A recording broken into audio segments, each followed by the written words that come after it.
Yo, what's up YouTube? I went on a winter vacation with my family and that's exactly why I've been gone for so long. I'm sorry that I had to keep you guys on that one video back in December the 1st. You know, it's been a long time, but I'm finally back and I'm back for good. So the 2020 grind starts now for me, so make sure you go ahead and do me a favor, subscribe to the channel and also leave a like on this video right now. I'm going to go ahead and post 100 videos in total for this entire year, so you might as well do it right now. Because you're going to do it eventually, so just do it now. With that being said, let's go and get to what you came here for. The Pistons have been in need for a rebuild for a while now, but now more than ever. Blake Griffin just had surgery on his left knee and is probably out for the rest of the season. And then you also got Andre Drummond, who, you know, he's having one of the best individual seasons of his career, but he barely has any impact on the actual court itself. For example, he's averaging 16.2 rebounds, while the actual Pistons team are one of the worst rebounding teams in the entire NBA. Not only that, bro, but they also got Derrick Rose as their #1 scoring option. That is just not fair, man. I love D Rose, don't get me wrong. Don't you know, crush me in the comment section because I just hated on D Rose. It's just a fact that, you know, if you have D Rose as a 31-year-old, and I'm talking about the post-injury D Rose, let's just say that Derrick Rose is not the same that he was before. Honestly, the Pistons should have started their rebuild back before even trading for Blake Griffin in the start of 2018, and we all know why they did it in the first place. It's because they haven't had a star in Detroit for a while, so they were just looking for some extra tickets, and that's exactly why they got Blake Griffin.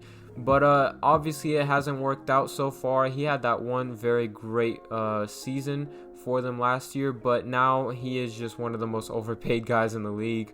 Anyways, though, I do think it's pretty good that Detroit is currently shopping Andre Drummond around the league. Matter of fact, we will more than likely see Andre playing for a different team in like a few weeks, or maybe even less than that.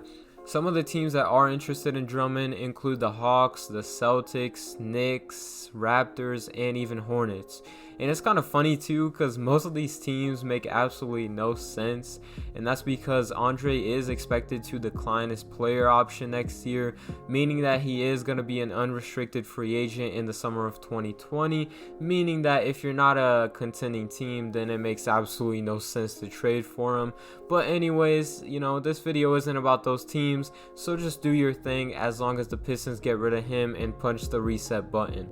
With that being said, I do think that Andre will probably get traded for a salary dump player to match his huge contract, as well as young talent and perhaps a few draft picks. One of those two probably, actually, like either young talent or draft picks.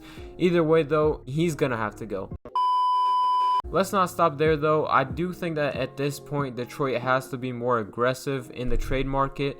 They have a bunch of valuable vets on expiring deals right now who could all contribute to a contender out there. To be exact, I'm talking about Derrick Rose, who's got 2 years left in his contract and could be a very useful 6-man on a contending team. Plus, you'd be making all of the NBA diehard fans out there super happy by trading him to an actual team out there.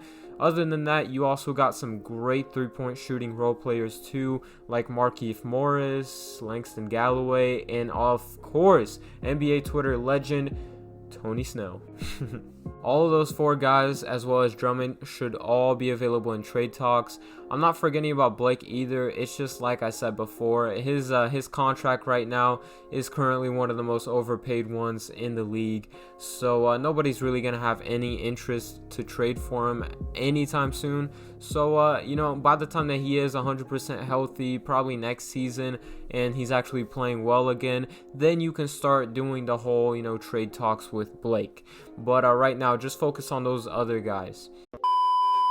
After the Pistons do go through their F them vets movement by the end of the deadline in February the 6th, I would also like them to go ahead and hand over their keys to their franchise over to Kennard and Sekou Doumbouya. I hope I'm pronouncing that right, by the way. I'm not sure if I am, but I hope I am. Detroit also has some other great young players such as Bruce Brown, Thon Maker, aka future MVP Thon Maker according to, Mike Korzemba, and then Christian Wood, who's also gotten a lot of praise for his work ethic throughout his entire career. And then also that one European dude who played for the Lakers before. I think it's like Ski or something like that. It's a really long name. I can't pronounce that at all. I'm just gonna go ahead and say that he's a good shooter.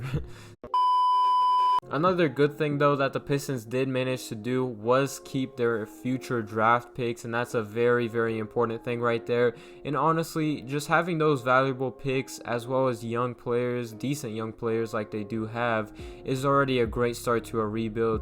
Now let's go and get to why I specifically said that the Pistons should hand over their franchise to both Luke Kennard and rookie Sekou Doumbouya. First of all, Luke has been one of the very few bright spots for them this entire year. Like, he's currently averaging 16 points, 4 rebounds, and 4 assists. Plus, his splits are sitting at 44% from the field, 40% from 3, and 89, almost 90% free throw shooting as well. Keep in mind too that Luke Kennard is playing his 3rd season right now, and he's only 23 years old, so he's only going to get better from here on out. Okay, on to my favorite part of the video. I'm predicting right here, right now, that Sekou, who is a rookie right now, as I mentioned before, will end up being a multiple-time All-Star in the very near future. He's actually currently the youngest player in the NBA, and with that being said, Sekou really got his first real opportunity on January the 2nd of this year. Yes, only 9 days ago as of recording this. Blake Griffin and Markieff Morris both got injured prior to the start of the new year, which is why Detroit went ahead and moved on to Sekou. In that 5-game span that he's played so far, Sekou's been averaging 12 points and 6 rebounds, and his splits are out of this world at 49% from the field and 39% from 3, as well as 70% from the free throw line. If you don't know much about Sekou Doumbouya, then just know that he played most of his young career over in France, and even though he wasn't doing much actual playing over there in France, he did go ahead and develop his game. Plus, when he did actually get some heavy minutes to play, he ended up doing great most of the time. And that tells me that Sekou is more than capable of being a star in today's NBA. Plus, you've seen his wingspan. He's 6'9" as a forward. He's lanky. He's a great dunker, very athletic, and can shoot the 3. That is the perfect prospect for 2020. It is. It just is. So yeah, he really does have nothing bad as far as his physical game. In due time though, I'm not gonna try to rush him or anything like that. You already seen his coach Dwayne Casey of the Pistons try to kind of put his expectations a bit lower because the fans are obviously raving about him so far, but he is a rookie at the end of the day and also the youngest guy in the league, so he's gonna have to develop slowly but surely, and eventually I do believe that he will be a star in this league. But anyways, the first step to actually getting there is to get some real playing time, and he's getting that right now, which I think is pretty dope of the Pistons to do. So they've already low-key started their rebuild. They just gotta actually sell their vets now and give a full 100% handover to Sekou and Luke Kennard as well. And it might cause in some pretty terrible seasons of losing in the near future for Detroit, but I'd much rather go through multiple 20-win seasons with a young core and end up with a future championship contender at the end than just being a mediocre and below average team.